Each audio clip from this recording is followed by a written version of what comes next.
couple weeks ago, I talked a little bit about the space mission Artemis 2 that went around the moon.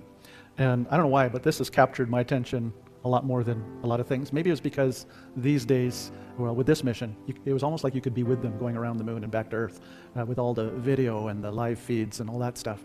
It's pretty amazing. And photography has improved so much since the first moon mission. But I want to share some thoughts again from that to finish up what I was starting to talk about 2 weeks ago.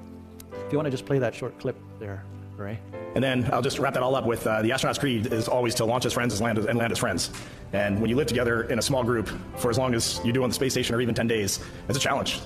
But I'm here to tell the world, we launched as friends and we came back as best friends. Thank you. It just caught my attention, those powerful words. We launched as friends, we came back as best friends. Just 10 days. You ever been on a plane trip and come back as best friends? Not too often, right? But I'll bet you if that flight lasted 10 days, you just might.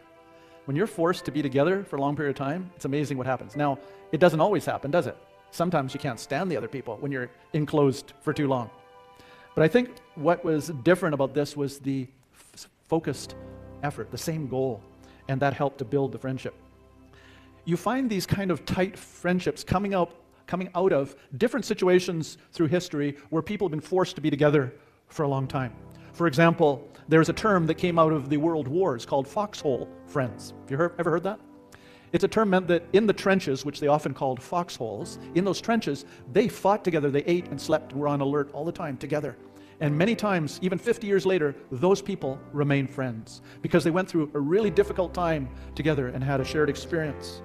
Sometimes we call those deep friendships kindred spirits. You heard of that term? Where you find somebody that you just get along with in a deeper way, that you build a relationship and you can go away for years and still be able to quickly connect. And there are people from different parts of our lives that we connect with. For example, we have a couple of couples that we went to seminary with that one that lives in Calgary, and we get together them still, even if we haven't seen each other for years.